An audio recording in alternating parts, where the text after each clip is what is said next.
Hello, friends, and welcome back to Stories About Entitled People.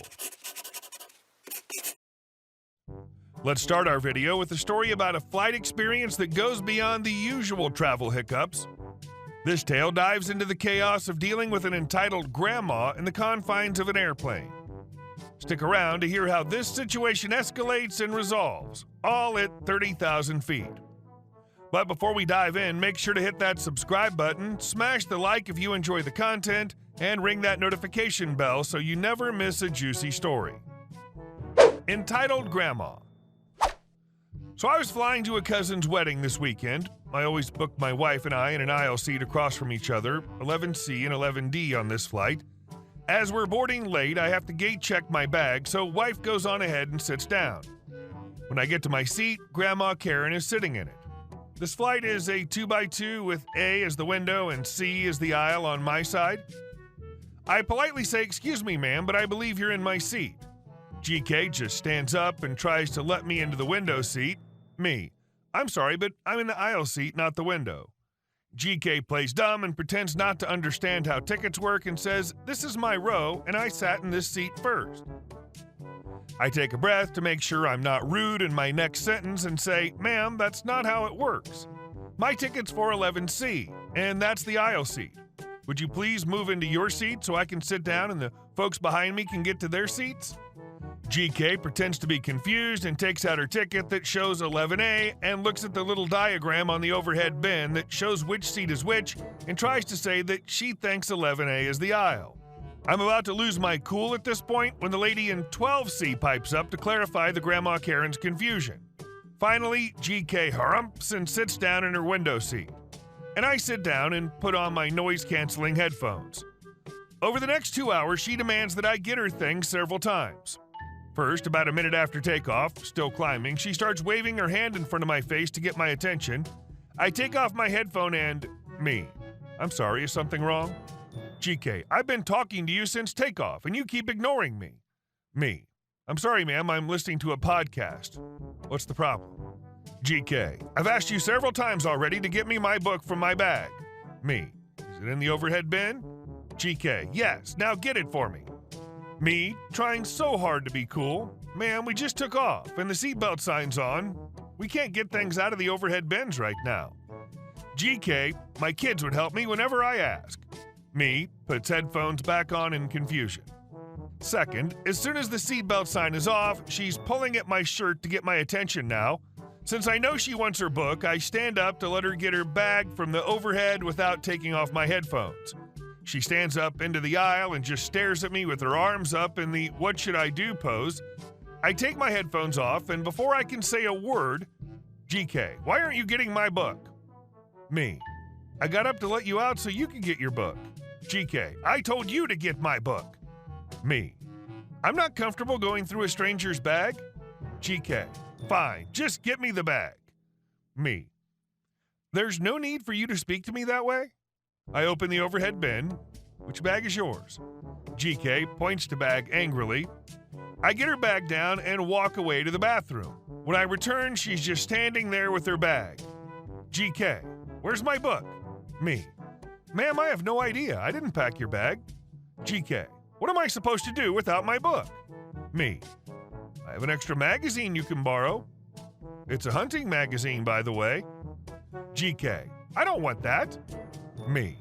"Sorry, ma'am, it's all I have." She harumps again and sits down with her knitting. Honestly, didn't know you could bring knitting needles on planes. Grandma Karen gets special treatment, I guess? Third, about 15 minutes later, she starts grabbing at my shirt again. GK. "I want a Diet Coke." Me. "I'm sure the flight attendant will have that available during the beverage service." GK. "I want it now." Me. "Ma'am, I can see them setting up the cart now, and I'm sure they'll be here shortly to take your order." GK. "If you can see them, just go get me a Coke." Me. "Ma'am, if you can't wait, then you can press the call button." She just harumps again and goes back to her knitting. Fourth, I'm eating my lunch, turkey sandwich I made at home, and don't have my headphones on. GK. "I'm hungry." Me, say nothing, just keep eating my sandwich. GK. "Excuse me, I said I was hungry." Me, slightly terrified. I'm sorry, ma'am, but again, if you need something from the flight crew, there's a call button above your head. GK, I don't want peanuts. Me, I'm sorry, ma'am, but I believe that's all they have on this flight and coach, which is why I brought this sandwich from home. GK, well, why do you get a sandwich? Me, because I brought it from home? GK, so rude not to bring enough to share. Me, puts headphones on and finishes lunch before she tries to take it. Fifth, we land and taxi to the gate. Since I checked my bag, all I have is my suit bag in the flight crew closet and a Hudson News bag with my magazine and water. I stand up into the aisle with my Hudson News bag, and Grandma Karen forces me back a row into other people so she can stand up in the aisle. When people in front of her clear off, she just stands there expectantly. Me, ma'am, it's time to go. GK, get my bag. Me, gets bag out of overhead bin and places on seat next to her. GK, okay, now get my other bag. Me, looking around at empty overheads, I notice she left all her stuff under her seat. Ma'am, I'm not your concierge. Please gather your belongings so we can all get off the plane. GK, how am I supposed to carry my bags? Me, probably however you carried them on. GK stares in bewilderment. Finally, a flight attendant tells her to step aside and gather her belongings. GK, but this rude young man is supposed to be helping me. Flight attendant looks to me and I just say, I tried to be polite and helpful with this stranger, but now I'm late for my connection. Flight attendant firmly tells Grandma Karen to step out of the aisle so others can pass. I get off the plane with my wife and go straight to a bar for some much-needed bourbon and tell my wife all about Grandma Karen since she slept through most of the flight. I was afraid you were going to give in to her demands. I hate when entitled Karens get their way. Good for you for standing your ground and not giving in to that terrorist. Thank your lucky stars that you weren't on a long international flight. And our second story. Screw you and your cake.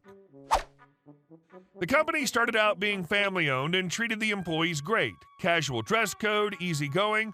I was young and it felt more like going to hang out with friends versus going to work. I was a shift supervisor at the start, and as I said, all the calls got answered. Work was completed on time and everything was very laid back. The last family member died during my 6th year, and a new board of directors/CEO took over, and everything went corporate overnight. Button-down shirt, dress pants, no sneakers. Other than Fridays? I guess jeans and sneakers on a Friday doesn't lower the stock price. The team I managed was all tech support, non-customer facing, so forcing them into dress shoes and dress pants seemed dumb. This was the start of my disgruntled nature. One of our CEOs who had an office in our building was so petty he would sneak into the call center on the weekends, when the rest of the office was closed, take off his shoes so as to make no noise, and in his stocking feet, sneak in the back door of the call center to look under desks to make sure no one was wearing sneakers. Then complain to me and my manager when he found somebody. Another fun petty fact, I started pouring water on the kitchen floor by the call center back door so he could step in it with his stocking feet, and just shrugged it off as somebody must have spilled something when he bitched. I got a new manager. He was vastly untechnical and micromanaging, a very, very annoying man. He was also very, very passive. He'd do something stupid, I'd yell at him face-to-face in his office, and he'd say nothing after sitting down at my desk, 10 feet away from his office. I'd get a strongly worded email about our interaction, along with the new corporate overlord. Chances the company got super cheap unless it was managers' meetings or special occasions where they could put on the public appearance of being a family-friendly place to work. Cue the company's 10-year anniversary. All the bigwigs come down to our office, a few fly in from other states. They have a huge sheet cake that has the name of the company and 10 years written on it. It was sitting unguarded in the cafe. As I was walking through, I noticed nobody was around. I grabbed a knife from the table and cut out a perfect square in the middle of the cake, and like a fat kid, ate it with my bare hands. I nearly choked trying to eat it so quickly, worried somebody would come into the cafe. Imagine that Heimlich maneuver. Hey, what's he choking on? Stolen cake. I wash my hands quickly of frosting and flee. A few minutes later, our CEO, flanked by his cronies, came storming through the call center, yelling that he wanted to know who ate the cake. They had a professional photographer who was going to take a photo of all of them behind the cake for the local newspaper, And now the 10 years and a huge chunk of the company name is missing. I sat quietly and said nothing. In fact, this is the first I've spoken about this in 15 years. F you and your cake. You are the master of low-grade evil. You'll be in charge of the 9th circle of hell someday, where petty first-line managers from Walmart go for eternity. And our last story. My great-grandfather versus a county inspector. Not HOA, but an entire county. My great-grandfather was building a covered garage port. Not a fully enclosed garage, just the roof with open sides. So a county inspector, or whoever sees him mid-construction and says, "Sir, you're building your structure too close to the property line, and that's against the rules. You need to take it down." To which my great-grandfather says, "No, it's okay. If it's too close to the line, you just move the line. It's okay." The county inspector has a mild stroke at the thought and says, "You can't move a property line. That's someone else's property. You have to take down your garage or you'll be fined in court." My great-grandfather replies, "No, it's okay. Don't worry about it." County inspector then delivered a court summons over the garage port that was built. My great-grandfather shows up to court, listens to the county inspector, charge him with building too close to the property line, and demands that the judge have his garage torn down. My great-grandfather replied to the judge, "What's the problem, Judge? I own my property. I own the property next door. Just move the property line over and there won't be any problem." Judge dismisses the case. The county inspector never checked to see whose property my great-grandfather was building up against. Had he done that, there wouldn't have been any issues. My great-grandfather wasn't about to tell him. He was going to make a fool of himself in front of a judge, though. My great-grandfather is my spirit animal. Stories like this are the ones that get passed down through generations. Not just for the humor, but also for the lesson they impart about standing your ground and knowing your rights. Hey guys, thank you all for watching the video. I'll see you in the next one.